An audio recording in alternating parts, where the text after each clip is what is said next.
ወጥቶ መቅረት ያሳዝናል። ከምንም በላይ መመለሱን ለሚጠብቁ የኔ ለሚላቸው ሰዎች እንዲህ አይነት ህልፈት አጥንት ድረስ የሚወጋ ሐዘን ነው። ጥዋት ስቆ አሳስቆ ከሰዓት እንገናኛለን ብሎ የሄደን ሰው ህልፈት መስማት ለማመን የሚከብድ ሐዘኑ ጥልቅ የሆነ ህመም ነው። የጳውሎስ ነገር እጅግ አሳዛኝ ነው። በየመድረኩ በውዝዋዜ ሰው የሚያስደስተው ተመልካች የሚያዝናናው ጳውሎስ የለመደው መድረክ ከርቶታል። ህይወት እንዲህ ናት። ለሌላው ደስታ የሚፈጥረን ሰው መልሳ የሐዘን ምክንያት ታደርጋለች። የጳውሎስ ከማንም ይለያል። ሀገር ፍቅር ቲያትር አዝናለች። ከምንም በላይ የሥራ ባልደረቦቹ ሞት ክፉ ነው፣ ከሚወዱት ይለያል። ሞት ጨካኝ ነው፣ አጉድሎ ያሳያል።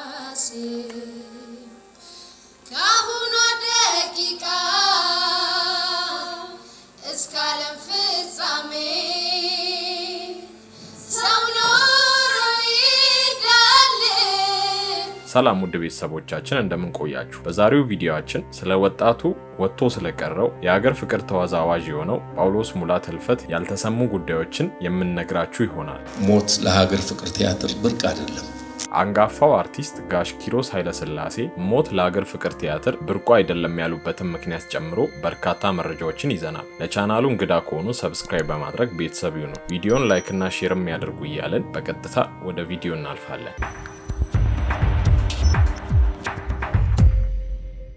ኮሪያ ሰፈር አዝናለች። ጓደኞቹ ባዘን ልባቸው ተሰብሯል። ይህን የመሰለ ወጣት ጳውሎስ ሙላት ሚያዝያ 18 2017 ጠዋት ለስራ እህቱን ተሰናብቶ ጓደኞቹን 8 ሰዓት እንገናኝ ብሎ እንደወጣ ስራ ላይ ትንሽ ወጋኝ ብሎ ሆስፒታል ሲደርስ ህይወቱ አለፈ ተብሎ እንደ አይኑ ብሌን ለምትሳሳለት እህቱ ጋር ተደውሎ ተነገራት። አረ ምን ጉድ ነው የገጠመን ይላሉ በቅርቡ የነበሩ ሰዎች። ጳውሎስ ሰው ቀና ብሎ የማያይ ሰላምተኛ፣ ልታይ የማይል ነገ ትልቅ ህልም የነበረው መልከ መልካም ወጣት እንዲህ ባጭሩ ሲቀጭ ያሳዝናል።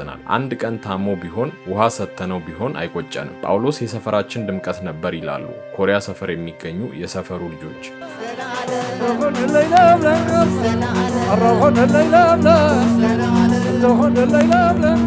ይህ ከሞቱ ደቂቃዎች ቀደም ብሎ ነው። ሁሉም ነገር ሰላም ይመስላል። ግን ከዚች ቅጽበት በኋላ ነበር ተጫዋቹ እና ተወዳጁ ጳውሎስ ዳግም በመድረክ ላይ በፈገግታ ተሞልቶ ሲወዛወዝ ማየት ያለፈ ታሪክ የሆነው። በዕለቱ ጊዮርጊስ አካባቢ በሚገኘው ጣይቱ ባህል ማዕከል የምርቃት ስነ ስርዓት ላይ ከስራ ባልደረቦቹ ጋር አብሮ ልክ እንደወትረው ሁሉ ከነሙሉ ፈገግታው ከ5 በላይ ብሔረሰብ ውዝዋዜ በመጫወት የምርቃት ስነ ስርዓቱ ላይ የመጡ እንግዶችን ሲያዝናና ነበር። ከትንሽ ረፍት በኋላ ጉራግኛ ለመወዛወዝ ከጓደኞቹ ጋር የባህል ልብስ በመልበስ ላይ ሳለ ትንሽ የሙቀት ስሜት እየተሰማው እንደሆነ ለጓደኞቹ ይናገራል። እንዲህ ባለው ስራ ላይ የሰውነት ሙቀት የተለመደ ነገር ነበርና እንደተለመደው መስሏቸው ብዙም ቦታ አልሰጡትም ነበር። ነገር ግን የዛን ለተዋ ሙቀት እንደ ከዚህ ቀደሙ አይነት አልነበረችም። በሚያሳዝን ሁኔታ ጳውሎስ እስከ ወዲያኛው ሊያሸልብ ከወዳጅ ዘመዶቹና ከሚወዳው መድረክ የተለየበት እንጂ።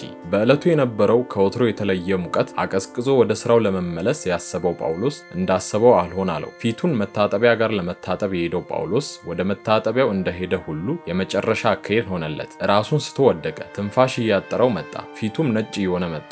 ሕክምና ቦታ ሳይደርስ ባልደረቦቹ እጅ ላይ ቀረ። ከደቂቃዎች በፊት የነበረው ጳውሎስ ነፍሱ ከስጋው ራቀች። ከደቂቃዎች በፊት ጣይቱ ባህል ማዕከል የምረቃ ስነ ስርዓት ታዳሚያንን ሲያዝናና የነበረው ጳውሎስ አልፏል። ልብ ይሰብራል፣ ያስደነግጣል። ከመድረክ ጀርባ ሐዘን ነክሷል። ከመድረኩ ፊት ለፊት ደግሞ ታዳሚያን እየጠበቁት አብረው ለውዝዋዜ ሲሰናዱ የነበሩ ባልደረቦቹ ልባቸው ተሰብሯል። ምክንያቱ ደግሞ ከመሃላቸው ጳውሎስ ጎሎባቸዋል። ሞት ክፉ ነው አይጣል ከማለት ውጭ ሌላ ምን ይባላል?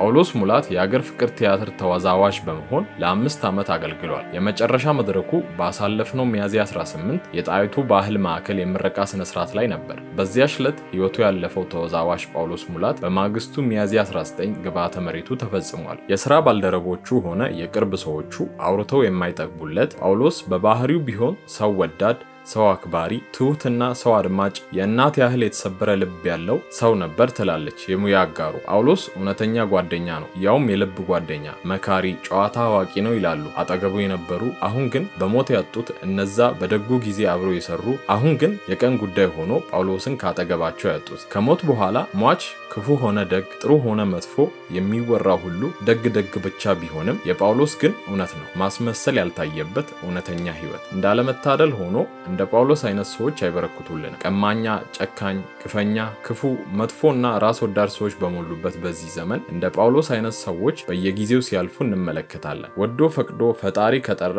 ፈቃድ ይሁን ከማለት ውጭ ሌላ ምን ይባላል? ለዚህም ይመስላል የሻማ ማብራት ስነ ስርዓት ላይ ልባቸው የተሰበረ እነዛ የጳውሎስን ደግነት የሚያውቁ ባልደረቦቹ የጌታ ፍቃድ ይሁን ብለን ዝም አለን የሚል የቅዱሱን መጽሐፍ ጥቅስ ያረፈበትን ሐዘናቸውን የሚገልጽ ጥቁር ቲሸርት ለብሰው የታዩት። በ1985 ግንቦት 3 በመዲናችን አዲስ አበባ ሚኒሊክ አካባቢ ኮሪያ ሰፈር ተወለደ። የቤቱ የመጨረሻ ልጅ ነበር። ህብረት ፍሬ ትምህርት ቤት የአንደኛ ደረጃ ትምህርቱን፣ በመስከረም 2 ደግሞ የሁለተኛ ደረጃ ትምህርት ቤቱን ተከታትሏል። እናትና አባቱን በልጅነት ወራቱ በመነጠቁ ከአንድና ብቸኛ እህቱ ጋር ህይወቱን አሳልፏል። በተለያዩ የኪነ ጥበብ ክበባት የመሳተፍ ልምድ የነበረው ጳውሎስ 2002 ዓ.ም ጀምሮ በተወዛዋዥነት በተለያዩ ቦታዎች በነፃ አገልግሎት እንዲሁም በቅጥር መስራት ጀመረ። በብሔራዊ ቲያትር፣ በባህልና ቱሪዝም፣ በተለያዩ በከተማዋ ታዋቂ ሆቴሎች እንዲሁም በአገር ፍቅር አቅሙን አሳይቷል። በኤምባሲዎች በመገኘት ለውጭ አገር ዜጎች የኢትዮጵያን ባህል ጭፈራን ሊያስተዋውቅ ችሏል። ሰርቶ እንደሰራው ያልተነገረለት ይሄ ይገባኛል፣